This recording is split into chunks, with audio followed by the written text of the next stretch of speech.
The exploration team's distress signal was brief and desperate. The planet is screaming, it knows we're here, it's angry, it's... followed by sounds that audio analysis described as planetary-scale biological vocalization, as if the entire world was making noise. When the rescue mission arrived 3 days later, they found the landing site empty, except for a single message scratched into the dirt in human handwriting. We are the invasion. We are the disease. We are what makes it a death world. I know this because I scratched those words into the alien soil myself. My name is Brennan Calloway, and 6 weeks ago I was drinking burnt coffee in Building 30 at Johnson Space Center in Houston, Texas, complaining about the air conditioning with my crewmate Leland Guthrie. We were supposed to be the second wave, the cleanup crew who catalogued specimens and filed reports while the real explorers did the dangerous work on Kepler 442b. Nobody told us we'd become the dangerous work. The Interstellar Biological Assessment Division classified Kepler 442b as a Class 15 death world before we even landed. Highest possible rating. Every atmospheric reading, every soil sample, every orbital scan screamed that this planet wanted us dead. Toxic spore clouds. Carnivorous flora with root systems that could sense vibration from half a kilometer away. Predators that hunted by detecting the electromagnetic signature of a beating heart. We trained for 18 months to survive it. What we didn't train for was the truth. I'm recording this from a biological chamber 3 miles beneath the planet's surface, held in a kind of stasis that I don't fully understand. The walls around me are warm and wet and alive, and they're not trying to kill me, they're trying to contain me. Because the planet finally showed us what the orbital scans couldn't detect, what 18 months of training never prepared us for, what the original exploration team learned in the 47 minutes before they stopped screaming and started writing in the dirt. The Class 15 designation was never about the planet's danger to us. It was about our danger to it, and to every world we've ever touched. Leland is in the chamber next to mine. I can hear him breathing through the membrane that separates us, slow, steady, like he's sleeping. Maybe he is.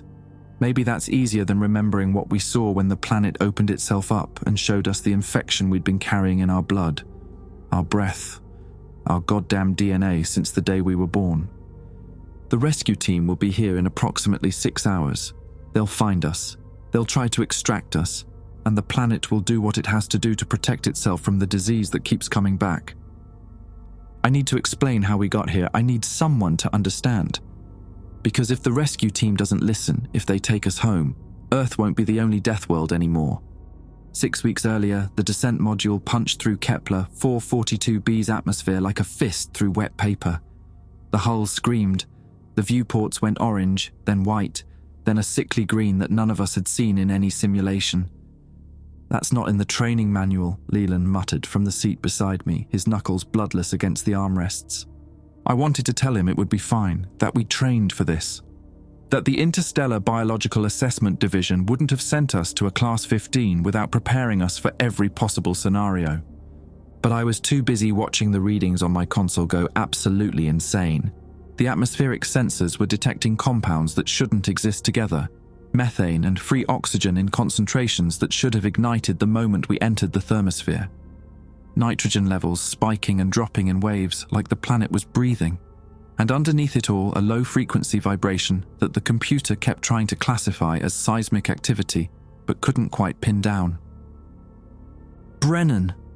Tobias Mercer's voice came through the comm from the pilot's seat, steady as always. The man had flown 17 extraction missions in contested space, and never once raised his voice above conversational volume. "We're getting some unusual readings from the landing zone. Original team's beacon is active, but I'm not picking up any life signs." "Equipment malfunction?" I asked, already knowing the answer. "Maybe, or maybe they're underground. The geological surveys showed extensive cave systems." Corbin Ashford laughed from the back of the module, a short, sharp sound that didn't have any humor in it.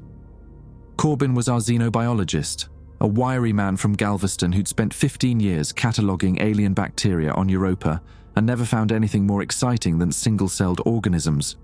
He'd volunteered for Kepler 442b because he wanted to see something that could actually kill him. Careful what you wish for. Cave systems, Corbin repeated. On a class 15, you know what lives in caves on a class 15, right? Everything that's too mean to live on the surface. Noted, Tobias said. Brace for landing. The module hit the ground harder than any of us expected. Later, we'd learned that the soil composition was different than the surveys indicated. Denser, more calcium-rich, like landing on compressed bone. At the time, I just thought Tobias had screwed up.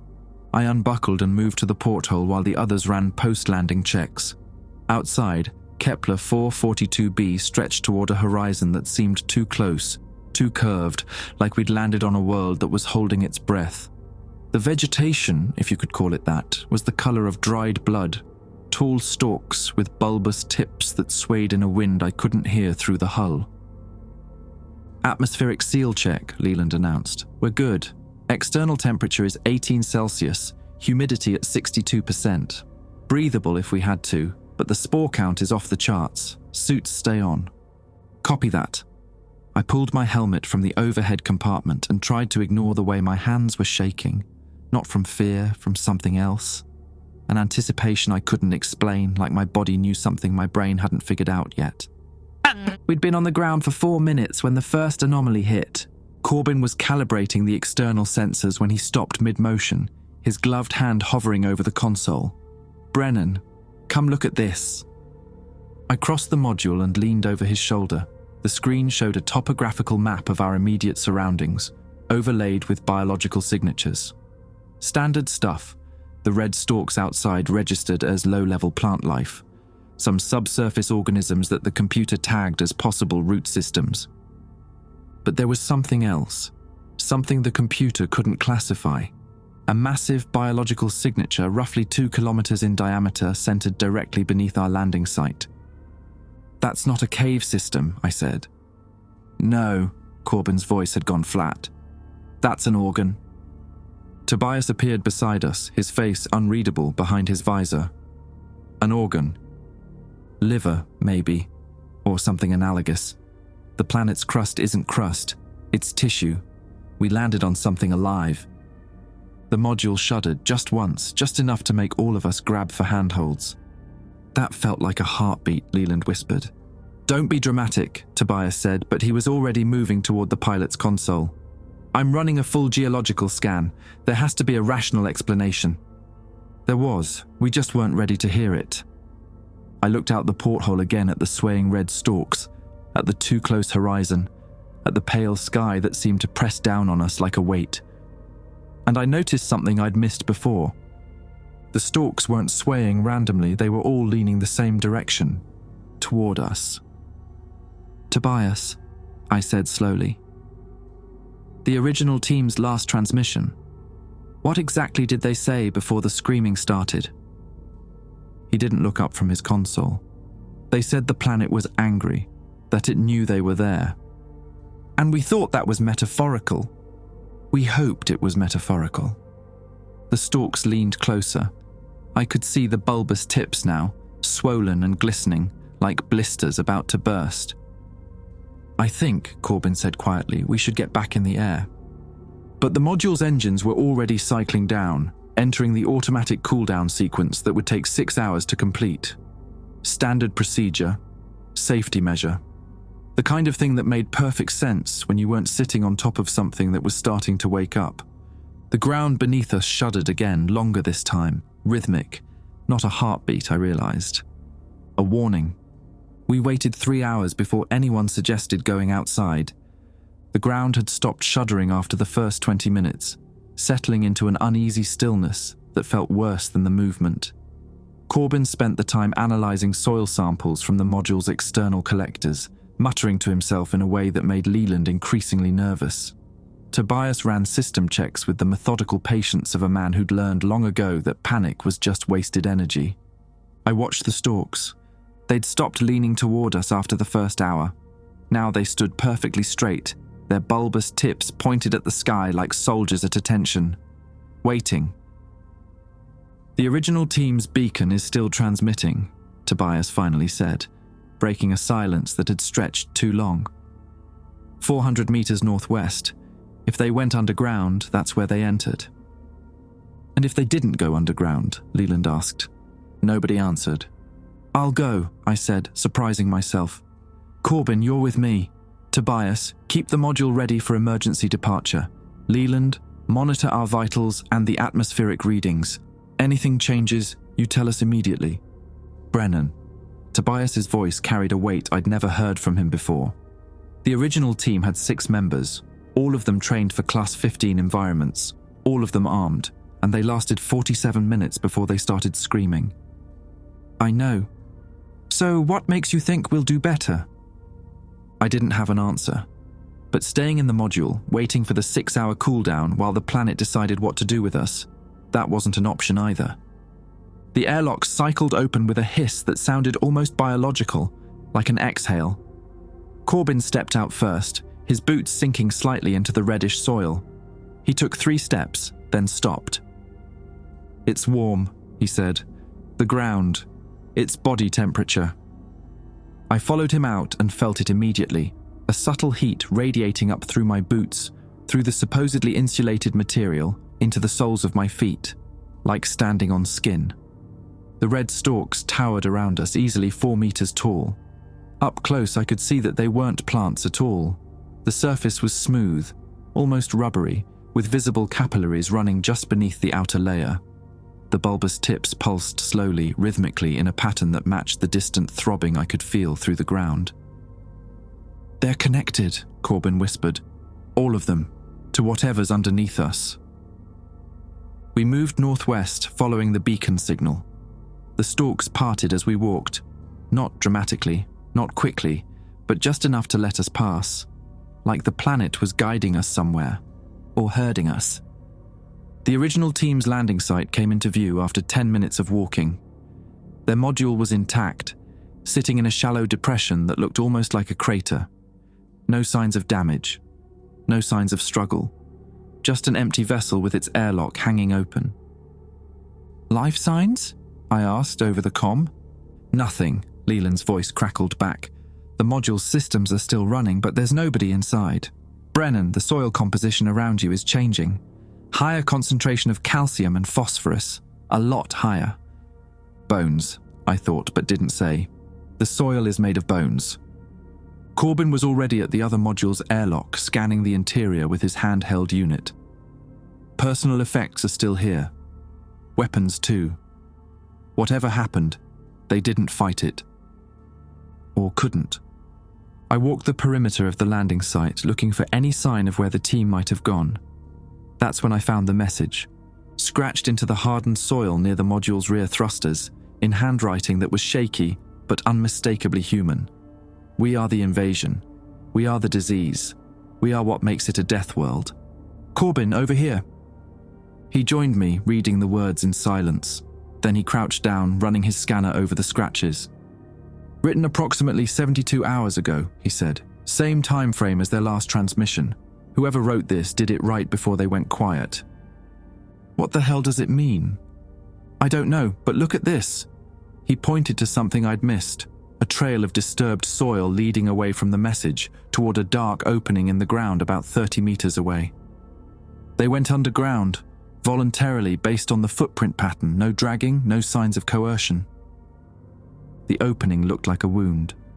Ragged edges, glistening walls that caught the pale light and reflected it back in oily rainbows.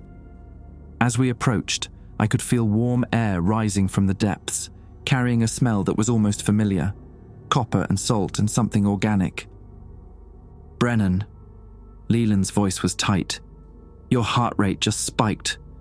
Both of you. And there's something happening with the atmospheric readings. The spore count is dropping. Isn't that good? No, it's dropping because something else is replacing it. I'm reading complex organic compounds in the air around you. Proteins. Enzymes. It's like... He paused. It's like the planet is tasting you. The stalks around us began to lean again. Not toward us this time. Away. That's not a good sign, Corbin said quietly. The ground beneath the wound opening began to shift. Slowly at first, then faster, the soil pulling back like flesh retracting from a surgical incision. The opening widened, revealing a passage that descended at a steep angle into absolute darkness. And from somewhere deep below, a sound rose up to meet us. It wasn't a roar, it wasn't a scream, it was lower than that, more fundamental. A vibration that bypassed my ears entirely and resonated in my chest, my bones, the fluid in my skull. A sound that felt like a question. "It's talking," I heard myself say. "The planet. It's trying to communicate." "Or warn us," Corbin replied. "Brennan, we should go back. Whatever happened to the original team, they went down there, and they didn't come back up." He was right. Every survival instinct I had was screaming at me to return to the module, wait out the cooldown, and get the hell off this world. But the message kept echoing in my head. We are the invasion. We are the disease. "They figured something out," I said. "Something important enough to write down before they disappeared. If we leave now, we'll never know what it was. And if we go down there, we might end up the same way. Maybe, but that's why we're here, isn't it? To find out what happened." Corbin stared at me for a long moment. Then he laughed, that same sharp, humorless sound from the module. 15 years on Europa, he said. 15 years looking at bacteria under microscopes, writing papers nobody read, waiting for something to happen. And now something's finally happening, and I'm trying to talk myself out of it. He shook his head. "All right, Brennan. Let's go see what makes a Deathworld." We descended into the opening, and the planet closed behind us like a mouth. Leland's voice cut through the comm one last time before the signal died. "Brennan, the biological signature beneath you, it's changing. It's not an organ anymore, it's static." And then, from the walls around us, a new sound. Soft, rhythmic, almost gentle. A heartbeat. But not the planet's. Ours. The planet was listening to our hearts, learning our rhythm. And somewhere in the darkness ahead, I heard footsteps that matched my pulse exactly. The passage descended for what felt like hours, but was probably only 20 minutes. The walls around us were wet and warm, ridged with something that looked disturbingly like muscle fiber. Bioluminescent threads ran through the tissue, casting a pale blue glow that was just bright enough to see by and just dim enough to make everything feel like a fever dream. Corbin kept his scanner running, though the readings had stopped making sense 5 minutes in. "The cellular structure is unlike anything I've ever seen," he said, his voice hushed despite there being no logical reason to whisper. "It's not plant, it's not animal, it's something else entirely. Something that doesn't fit our taxonomic categories." "A new kingdom of life?" "Maybe. Or maybe something so old that our categories evolved from it." He paused, studying a particularly dense cluster of bioluminescent threads. "Brennan, some of these protein chains, they're almost familiar. Like I've seen them before, but I can't place where." The passage leveled out, opening into a chamber that made both of us stop dead. It was vast. Cathedral vast, with a ceiling that disappeared into darkness and walls that curved away in organic spirals. The bioluminescence was stronger here, concentrated in patterns that almost looked intentional. Lines and circles and shapes that reminded me of circuit diagrams or maybe neural maps. But that wasn't what made us stop. In the center of the chamber, suspended in translucent membranes that hung from the ceiling like cocoons, were 6 human figures. The original exploration team. "They're alive," Corbin breathed. "Look, their chests are moving." He was right. Slow, shallow breaths, perfectly synchronized. 6 men, floating in 6 membranes, breathing in perfect unison. I approached the nearest cocoon, my boots squelching on the floor in a way I tried not to think about. The man inside was young, late 20s maybe, with close-cropped dark hair and features that were slack but not quite peaceful. His eyes were closed, but I could see movement beneath the lids. Dreaming, maybe, or something worse. "Corporal Jesse Wakefield," Corbin read from the mission file on his tablet. "First contact specialist. He was part of the initial survey team." "Can we get him out?" Corbin scanned the membrane, frowning. "I don't know. This material, it's integrated with his skin, not just containing him. growing into him. If we try to cut him free, we might... Wakefield's eyes opened. I stumbled backward, nearly falling. His gaze was clear, focused, and utterly calm. He looked at me through the membrane like a man looking through a window, then smiled. "You came," he said. His voice was muffled but understandable. "We hoped you would. We tried to warn you, but we weren't sure the message would be enough." "The message in the dirt? You wrote that?" "I did. Before the planet took us down here. Before it showed us." His smile faltered, something complicated moving behind his eyes. "We thought we were explorers, pioneers, the brave humans venturing into the unknown. We had no idea what we actually were." "What are you talking about?" Wakefield pressed his palm against the membrane, and I saw that his skin had changed, translucent in places, showing the network of veins beneath. But the veins weren't carrying red blood anymore. They were carrying something blue, the same blue as the bioluminescence in the walls. "The planet showed us our history," he said, "our real history. Not the one we tell ourselves, but the one written in our genes." He closed his eyes. 65 million years ago, a piece of Earth, rock, water, frozen cells, was ejected into space by an asteroid impact. It drifted for millennia before landing here, and the life it carried, the microscopic organisms from our world, they started to grow. Corbin made a sound beside me, something between a gasp and a moan. "The protein chains," he whispered. "That's why they looked familiar. They're based on Earth biochemistry." "Our biochemistry," Wakefield confirmed. "Our ancestors. They infected this world like a disease, consumed the native life, spread and multiplied and evolved without any predators, without any controls. Within 1,000,000 years, they'd driven 90% of the indigenous species to extinction. The chamber seemed to contract around us, the walls pressing closer.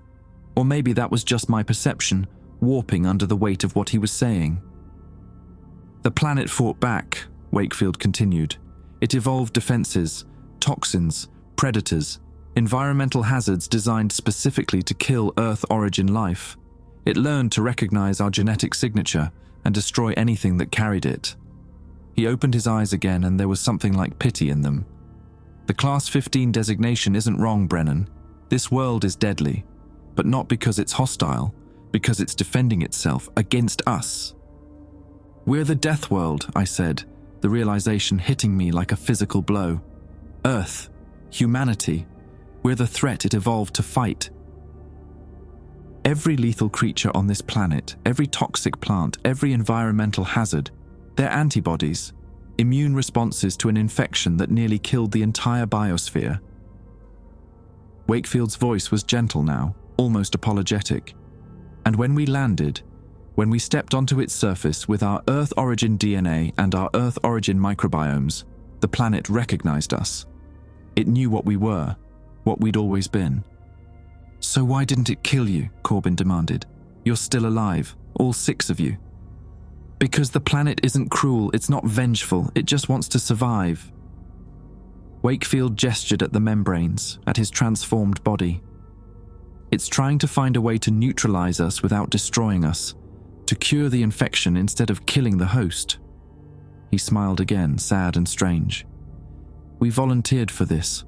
Once we understood, once we saw the truth, we couldn't go back to being the disease. We asked the planet to change us, to make us something that wouldn't hurt it anymore." The blue in his veins pulsed brighter, and I realized with a sick lurch that it was synchronized with the bioluminescence in the walls. He wasn't just contained by the planet, he was becoming part of it. "Brennan." Corbin's hand closed on my arm, his grip painfully tight. "We need to leave. Now." But before I could respond, the chamber shuddered. The organic walls contracted, and from somewhere deeper in the planet, that subsonic vibration rose again, louder this time, more urgent. A warning. "Your ship," Wakefield said, his calm cracking for the first time. "Tobias tried to override the cooldown sequence. The planet felt it. It's responding." "Responding how?" The answer came not from Wakefield, but from the comm unit on my wrist, Leland's voice, distorted by static and fear.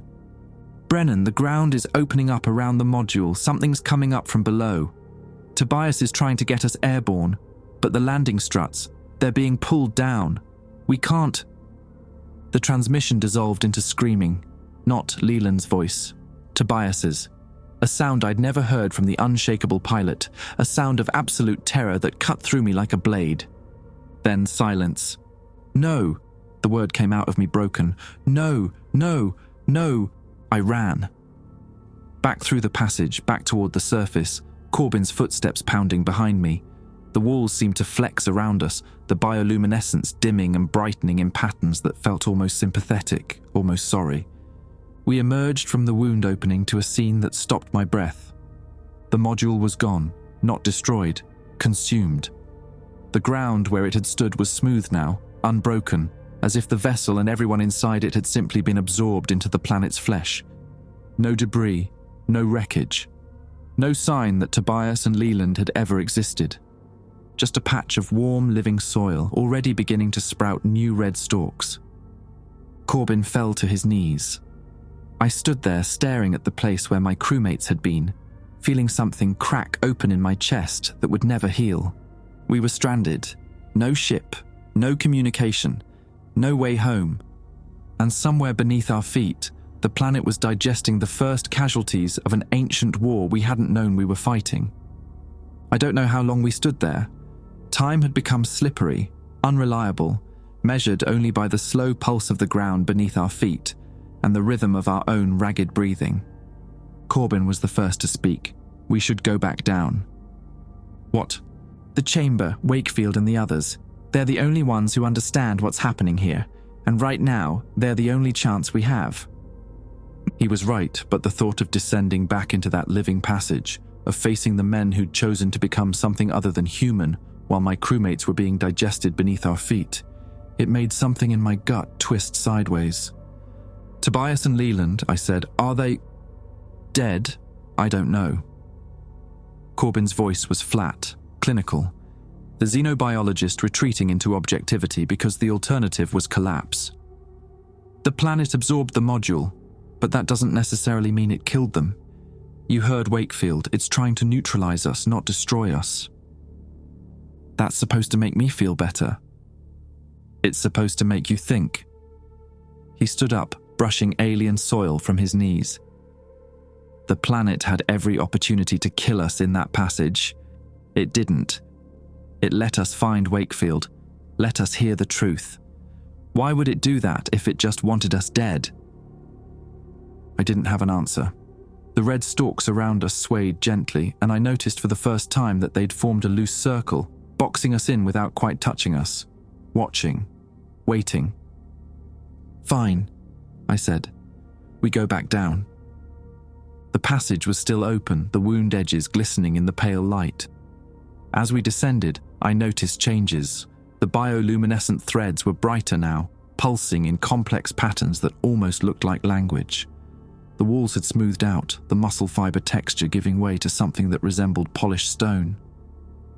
"It's adapting to us," Corbin murmured, "making itself less threatening, or less alien." "Which one?" "Maybe both." Wakefield was waiting for us when we reached the chamber. He'd emerged from his membrane somehow, standing on the organic floor with bare feet and transformed skin. The other 5 remained suspended, their synchronized breathing filling the space with a soft, rhythmic whisper. "Your crewmates are alive," he said before I could ask. "The planet is holding them in a deeper chamber, trying to communicate. They're frightened, but unharmed." Relief hit me so hard my knees almost buckled. "Can we see them?" "Not yet. The planet needs to understand something first, and so do you." Wakefield gestured for us to follow him toward the far wall of the chamber where the bioluminescent patterns were densest. "When we first landed, we made the same assumptions you did. Hostile world, dangerous creatures, standard Class 15 survival protocols. We fought back against everything that attacked us, killed dozens of the planet's defensive organisms before we realized what they actually were." "Antibodies," Corbin said. "Yes, but that's not the whole truth." Wakefield pressed his palm against the wall, and the patterns shifted, rearranging themselves into something that looked almost like a diagram. The infection from Earth 65 million years ago, it didn't just change this planet's biology, it changed its consciousness. The word hung in the air, too heavy to process. The indigenous life here was already networked, Wakefield continued. A planetary neural system, billions of organisms linked together in a single vast mind. Slow, peaceful, contemplative. It had existed for millions of years, thinking thoughts that would take human lifetimes to complete. His voice dropped. And then our ancestors arrived and started eating it alive. The diagram on the wall shifted again, showing something that looked like a map, a sphere covered in spreading dark patches, like mold on fruit. The Earth origin life consumed 90% of the neural network, 90% of the planet's mind, devoured by organisms that didn't even know they were destroying something intelligent. Wakefield's transformed eyes met mine. Imagine losing 90% of your brain, Brennan. Imagine the pain, the confusion, the desperate animal need to stop whatever was killing you. The defensive adaptations, I said slowly. The toxins and predators. They weren't just immune responses. They were survival instincts, trauma responses. The planet went mad with pain and fear, and it evolved weapons to fight back against the thing that was eating its mind. Wakefield shook his head. It's been healing ever since. Slowly rebuilding what was lost, but every time humans arrive, every time Earth origin DNA touches its surface, the old wounds open up again. Corbin had gone pale beneath his helmet. We triggered a trauma response, just by being here. You triggered a memory. The planet remembers what our ancestors did. It remembers the pain, the loss, the millions of years it spent trying to recover from an infection it couldn't understand. Wakefield's voice was gentle, almost kind. It doesn't hate us. It's just afraid. And when you're a planet-sized consciousness that's already lost most of itself once, fear looks a lot like violence. The chamber pulsed around us, and I felt something brush against my mind. Not words, not images, but a raw emotional impression. Grief. Ancient, overwhelming grief for something lost so long ago that even the memory of it had faded to a scar. It's trying to talk to you, Wakefield said, the same way it talked to us. If you let it, it will show you what it showed us, the real history, the real truth.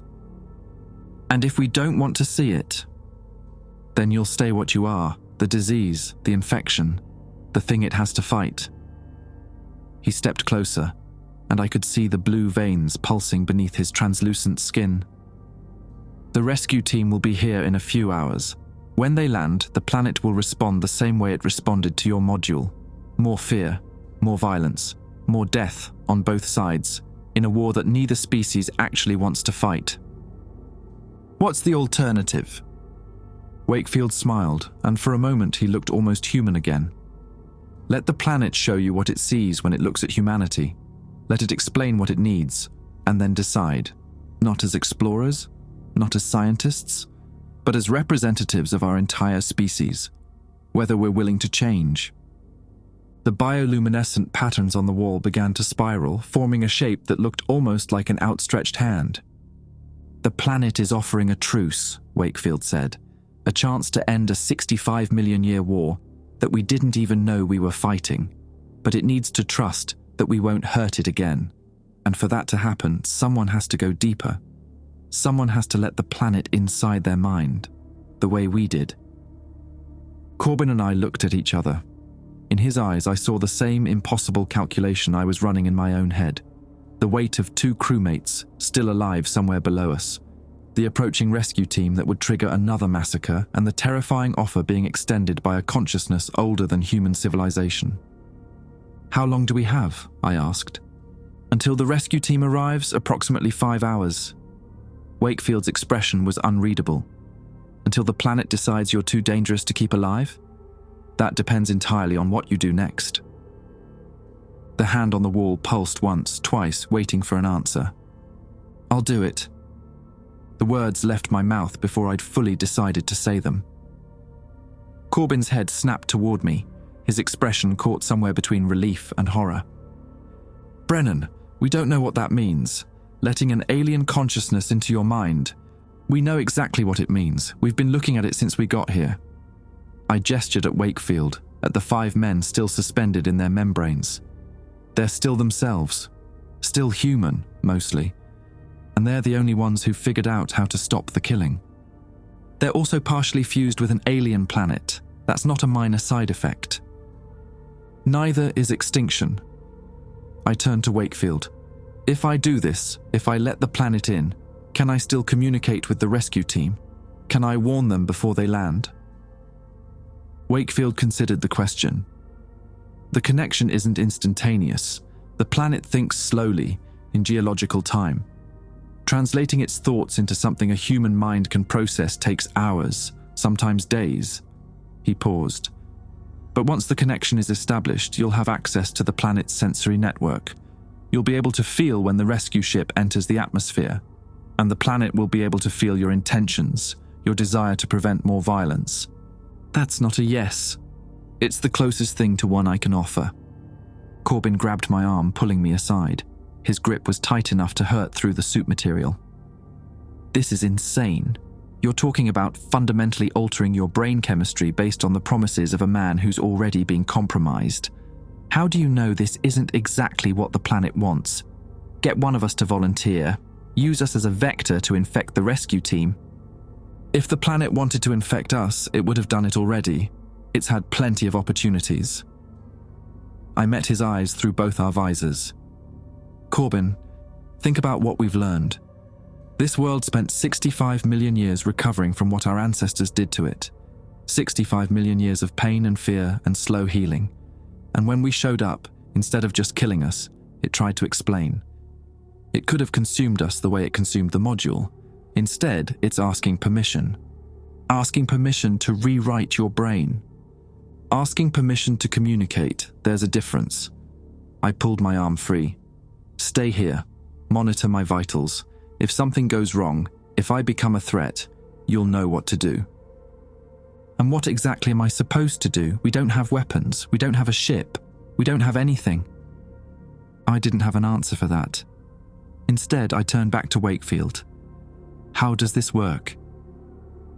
He led me to the center of the chamber where the bioluminescence was brightest. The floor here was different, softer, almost cushioned, with a slight give that reminded me uncomfortably of a hospital bed. "Lie down," he said. "Close your eyes. Try to empty your mind of expectations. The planet will do the rest."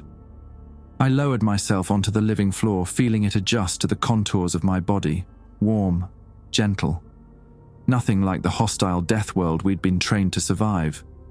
Through my closed eyelids, I could see the bioluminescence shifting, forming patterns that almost looked like words. Then the planet touched my mind, and everything else disappeared. I was falling through time. Not my time, the planet's time, measured in eons instead of seconds, in continental drift instead of heartbeats.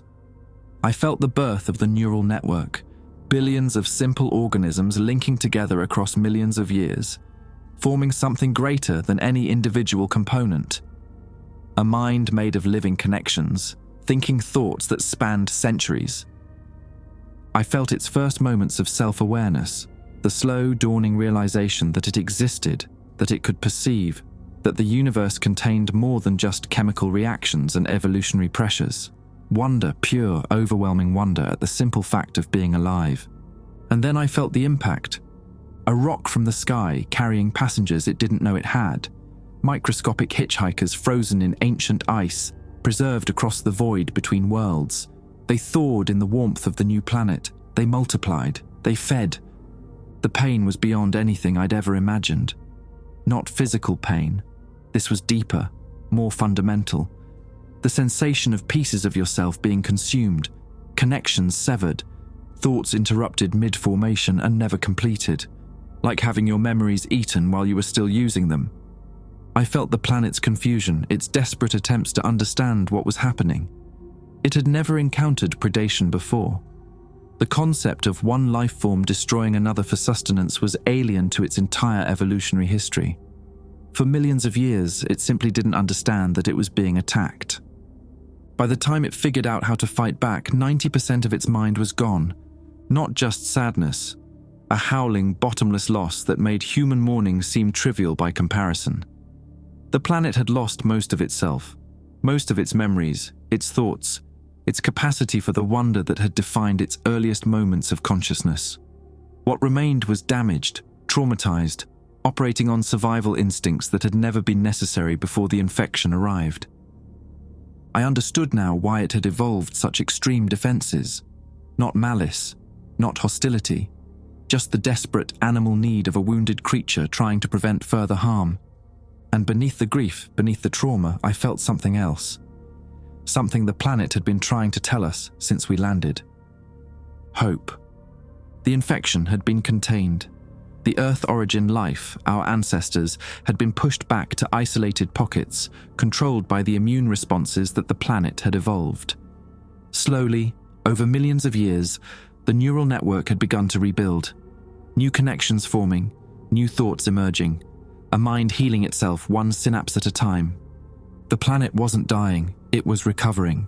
And it wanted us to know that recovery was possible, not just for it, but for the relationship between our species. A chance to heal instead of continuing to wound. I opened my eyes. The chamber looked different now. The bioluminescent patterns made sense in a way they hadn't before. I could read them, almost, like a language I'd always known but had forgotten. The walls weren't walls anymore. They were membranes, boundaries between different regions of a vast biological system.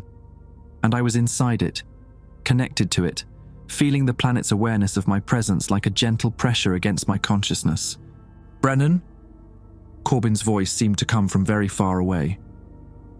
"Your vitals are all over the place. What happened?" "I saw it," I said, and my own voice sounded strange to me, slower, more deliberate. "I saw everything. The infection, the war, the healing. Corbin, we were wrong about all of it. The planet isn't our enemy, it's a survivor, like us." I sat up and the floor rippled beneath me in a way that felt almost affectionate. Wakefield was smiling, that strange, sad smile that seemed to be his default expression now. "You understand," he said. "The planet can feel that you understand. It's already beginning to trust you." "The rescue team, can we warn them? Can we—" That's when Corbin hit me. The blow came from nowhere, a fist slamming into the side of my helmet with enough force to crack the visor. I went down hard, stars exploding across my vision, and before I could recover, Corbin was on top of me, his hands around my throat. "I'm sorry," he was saying, his voice cracked and desperate. "I'm sorry, Brennan, but I can't let you do this. I can't let you become one of them." "Corbin, what? 15 years on Europa?" His grip tightened, cutting off my air. 15 years of nothing, and I told myself it was worth it because someday I'd find something important, something that mattered. And now I have, and it's trying to take you away from me, and I won't. His face was contorted with something that went beyond fear, beyond rational thought. The xenobiologist who'd spent his career studying alien life was having a breakdown at the moment when that career should have been vindicated. I'd missed it, too focused on the planet, on the mission, on the abstract moral weight of species-level decisions. I'd missed the fact that Corbin wasn't just my colleague, that his dark humor and his death wish and his willingness to follow me into the unknown had been symptoms of something deeper, something I should have seen. "Corbin," I managed to choke out, "I'm not leaving. I'm still here. I'm still me." "You're not.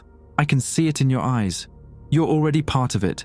Part of the thing that's going to take everyone. He stopped, his grip loosening slightly. "Everyone I care about." The planet's awareness pressed against my mind, and I felt its confusion. It didn't understand human attachment.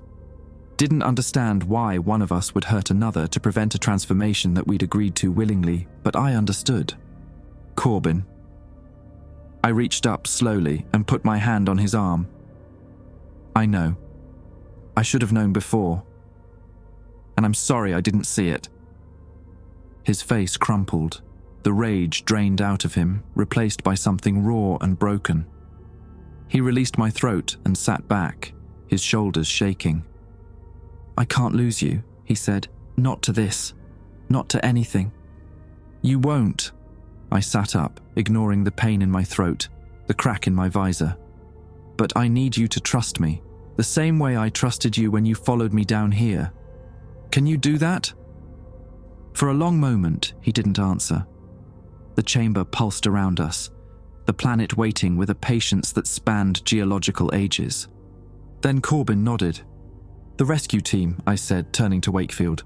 3 hours until they arrive. I need to be at the surface. I need to make contact before they land. The planet will help you, but Brennan... Wakefield's expression was troubled.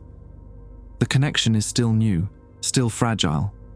If you go to the surface, if you try to communicate with both the rescue team and the planet at the same time, the strain might be more than your mind can handle. Then we'd better hope my mind is stronger than it looks. I stood up, feeling the planet's awareness wrap around me like a second skin. Corbin rose beside me, his hand finding mine in the bioluminescent glow. Together, he said quietly. Whatever happens. Together.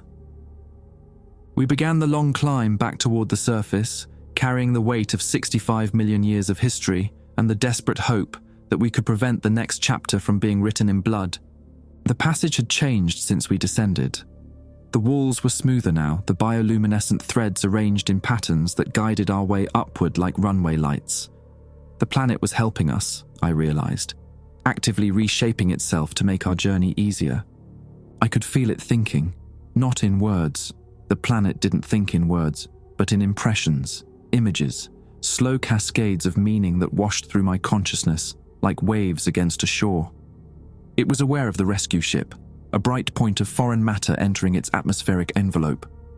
It was aware of the fear that presence triggered, the ancient trauma stirring in its depths, like silt disturbed from a riverbed. And it was aware of me, the strange hybrid thing walking through its body with an alien consciousness grafted onto its neural network.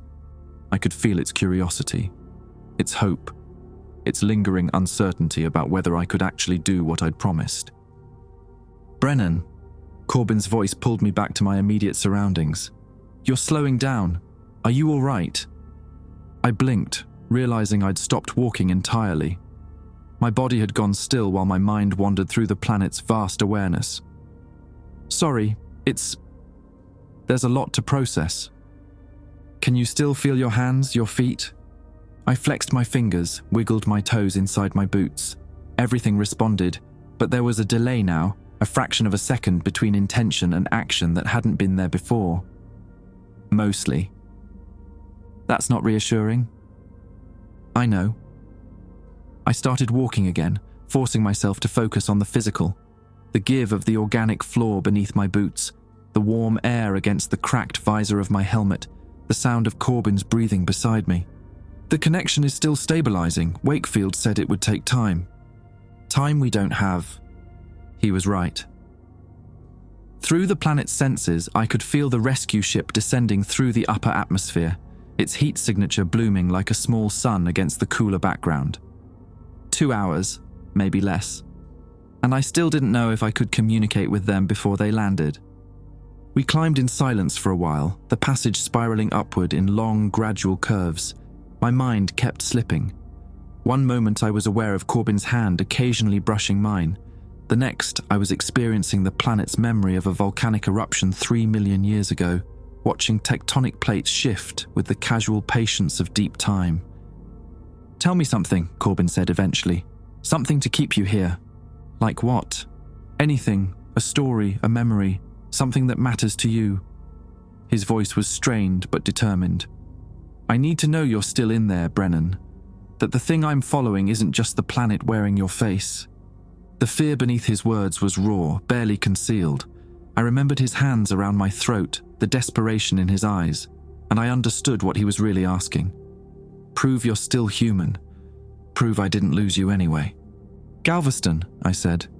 You told me you were from Galveston, but you never said why you left. Corbin was quiet for a moment. That's not a story about you. No, but I want to hear it anyway. He laughed. A real laugh this time, tired but genuine. Fine. I left Galveston because I fell in love with someone I couldn't have, and I was too much of a coward to stay and deal with it. So I ran away to Europa, told myself I was chasing scientific glory, and spent 15 years freezing my ass off on a moon that smelled like sulfur while I tried to forget his face. Did it work? What do you think?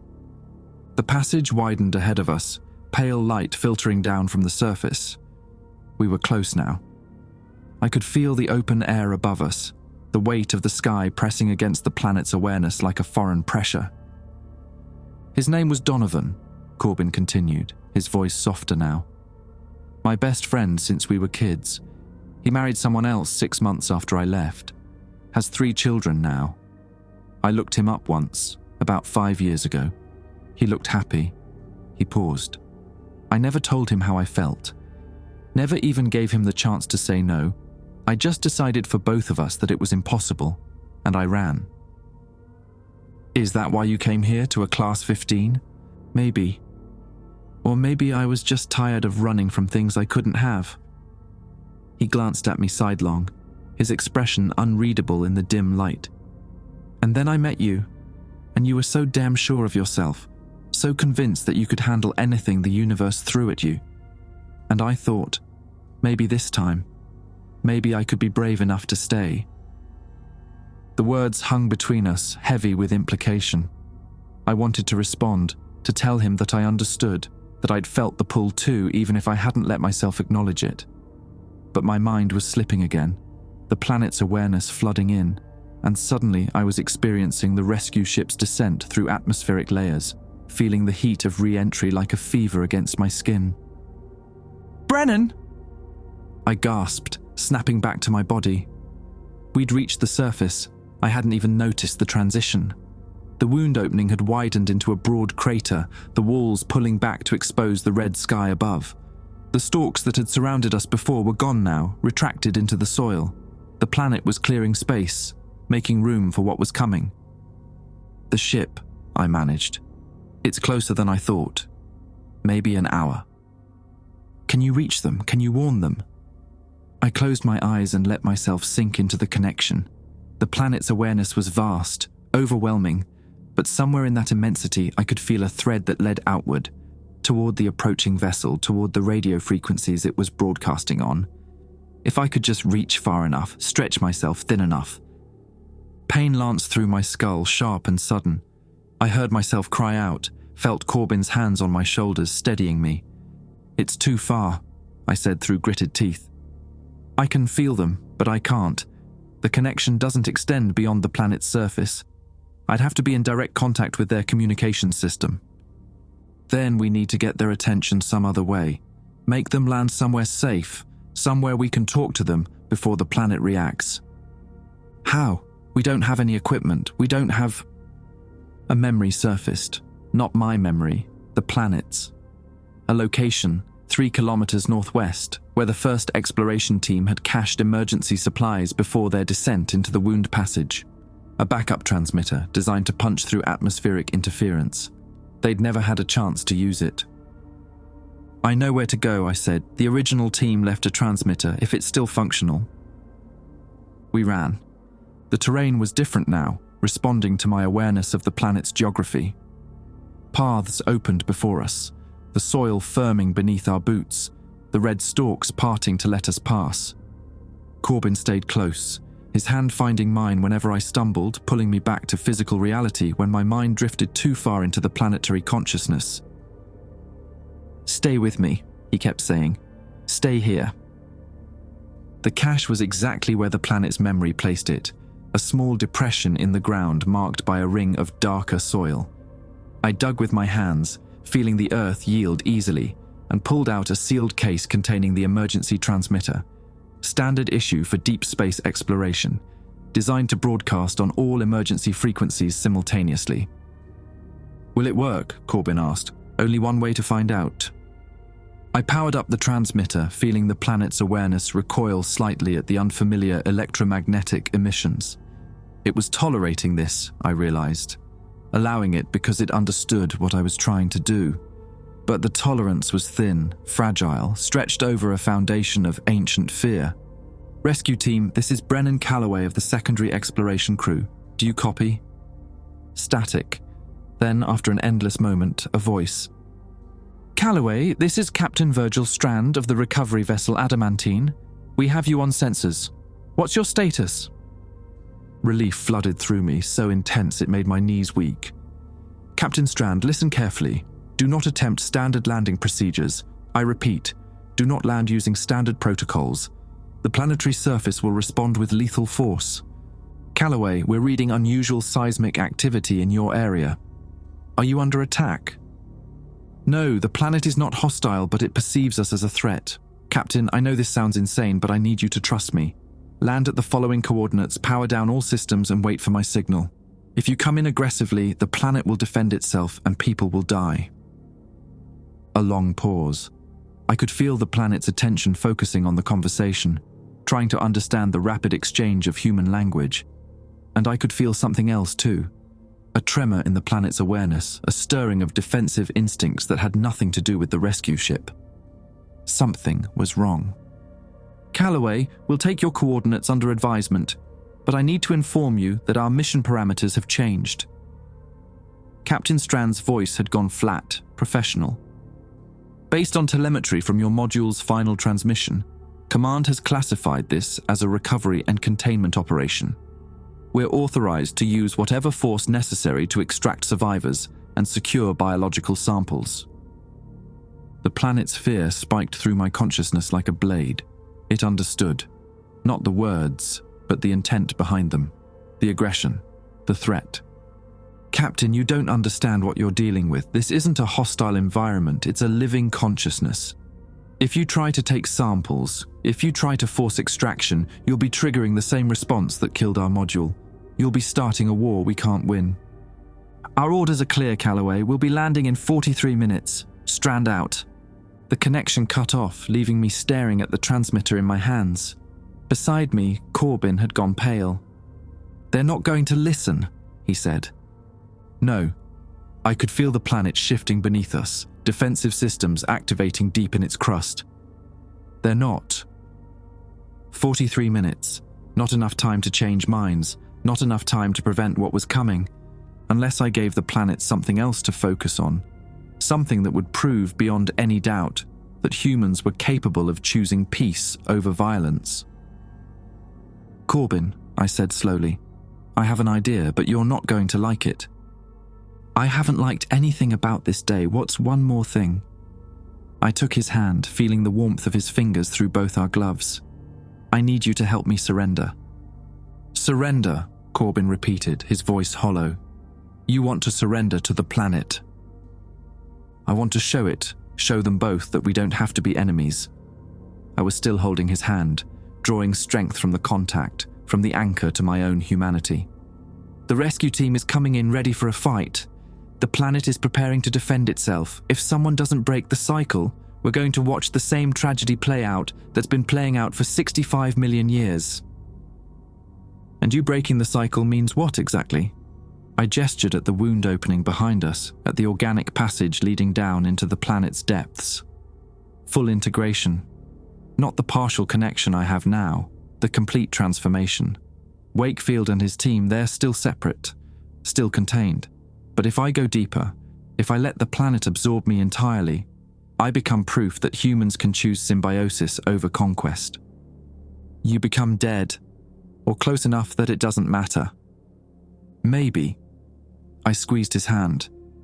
Or maybe I become something that can actually communicate with both sides. A translator, a bridge. Corbin pulled away, turning his back to me.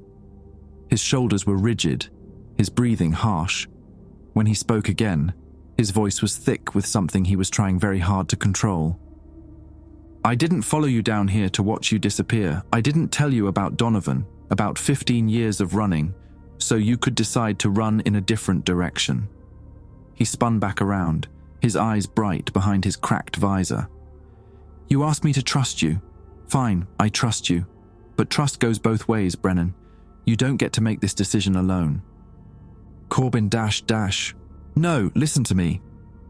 He stepped closer, close enough that I could see the fear and the determination warring on his face. If you integrate, if you become part of the planet, then I'm coming with you. Not because I want to die and not because I've given up, Because I spent 15 years learning how to be alone, and I'm done. Whatever happens next, we face it together. The planet's awareness pulsed through me, and I felt its confusion at the exchange. It didn't understand individual attachment the way humans did. Its consciousness was distributed, collective, unable to comprehend why one organism would sacrifice itself for another. But it was learning, watching, trying to understand. "Together," I said finally. "All right. Together." We walked back to the wound opening, the planet reshaping the terrain to ease our passage. The red sky above us was darkening, the pale sun setting on a world that had never known night the way Earth did, just gradual dimming, the bioluminescent network beneath the surface taking over as the primary light source. 31 minutes until the rescue team landed. The passage down felt different this time, welcoming instead of merely tolerant. The walls pulsed with warmth, the bioluminescent threads brightening as we descended, and I could feel the planet's attention focused entirely on us, waiting, hoping in its slow geological way that we meant what our actions implied. Wakefield met us at the entrance to the main chamber, his transformed face grave. "You've decided." "We've decided," I corrected. "Both of us." He studied Corbin for a long moment, then nodded slowly. "The planet is aware of your companion's fear.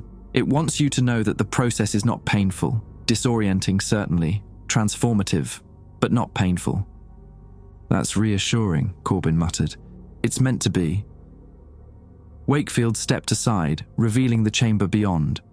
The 5 other members of his team were still suspended in their membranes, but they were awake now, their eyes open and watching. And in the center of the chamber where I'd lain before, 2 new formations had risen from the floor. Organic cradles, shaped to human bodies, waiting to receive us. "Lie down," Wakefield said. "Open your minds. The planet will do the rest." I walked to the first cradle, feeling the living floor yield beneath my boots. Corbin followed, positioning himself beside me. Our hands found each other again, fingers interlacing, and I felt his pulse racing against my palm. "For the record," he said quietly, "this is the most terrifying thing I've ever done. And I've catalogued extremophil bacteria in sulfuric acid vents." "Noted. And if we survive this, you're buying me dinner, a real dinner on Earth with actual food that didn't grow inside an alien planet." "Deal." We lay down together. The cradles rose around us, organic material flowing over our bodies like warm water. I felt my suit dissolve, not violently, just absorbed, integrated, replaced by something that was both part of the planet and part of me.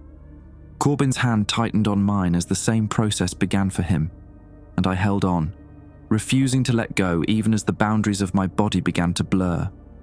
The planet's consciousness rushed in. It was different this time, deeper, more complete. I wasn't just experiencing memories, I was becoming part of the network, my thoughts joining the slow cascade of the planet's awareness. I could feel Corbin beside me, his fear and his love and his desperate courage becoming data points in a vast biological system. I could feel Wakefield and his team, their partially integrated minds serving as translation nodes between human and planetary consciousness. I could feel Tobias and Leland held in deeper chambers, their terror slowly giving way to understanding as the planet tried to communicate with them. And I could feel the rescue ship descending through the atmosphere like a falling star. 23 minutes. The planet's defensive systems were fully active now, predatory organisms rising from dormant states, toxic spores preparing to release, geological instabilities waiting to be triggered. 65 million years of evolution, all designed to fight one enemy, my species. But I was part of the planet now, part of its consciousness, part of its decision-making process. And that meant I could influence it, not control. The planet was too vast, too ancient, too alien for any human mind to control. But I could show it what I'd seen in Corbin's eyes. I could share the memory of his confession, of Donovan, and 15 years of regret, of the choice to stop running and face the unknown together. I could demonstrate that humans were capable of love, of sacrifice, of choosing connection over conquest. The planet listened. I felt its confusion slowly shift to something like recognition. It had never encountered individual attachment before. Its consciousness was collective, distributed, unable to comprehend why one organism would prioritize another over itself. But through me, through the memories I was sharing, it began to understand. Not fully, not completely, but enough. 15 minutes. I reached outward, stretching my awareness toward the descending ship. The planet's sensory network extended into the upper atmosphere, detecting heat signatures and electromagnetic emissions and the subtle vibrations of human voices through metal hulls. I couldn't communicate directly. The ship's systems were closed, isolated, designed to resist external interference. But I could feel Captain Strand in the command center, could sense the tension in his body, the doubt buried beneath layers of military training and mission parameters. He didn't want to fight, none of them did. They were afraid, following orders, because that was easier than making decisions in situations that defied all their training. I pushed that understanding into the planet's consciousness. Fear is not hostility. Aggression is not always attack. Sometimes creatures lash out because they don't know what else to do. The planet recognized the pattern. It was the same fear that had driven its own defensive evolution, the desperate need to survive in the face of something it didn't understand. 8 minutes. The ship was entering final approach. I could feel the planet preparing its response, defensive systems reaching critical activation thresholds. One wrong move and the cycle would repeat. More death, more trauma, more wounds that would take millions of years to heal. I made my choice. Through the network, I reached out to Tobias and Leland in their deep chambers. I felt their confusion, their fear, their desperate hope that someone would explain what was happening. And I sent them a message, not words, but impressions. Images of the planet's history, the infection, the slow healing. A request for trust, a promise that surrender was not defeat. They understood. Not immediately, not completely, but enough to stop fighting, to let the planet's membranes support them instead of struggling against containment.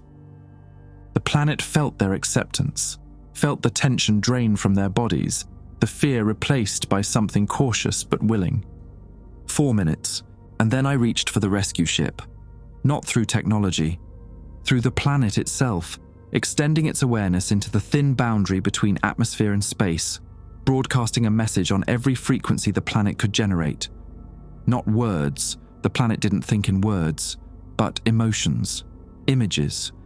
The memory of 65 million years of pain, followed by the hope of this moment. Humans choosing peace, humans surrendering instead of fighting. Humans proving that the infection could evolve, could change, could become something other than destruction. The ship's sensors detected the broadcast. I felt Captain Strand's confusion, his fear, his uncertainty. The message was alien, incomprehensible, but something in it resonated.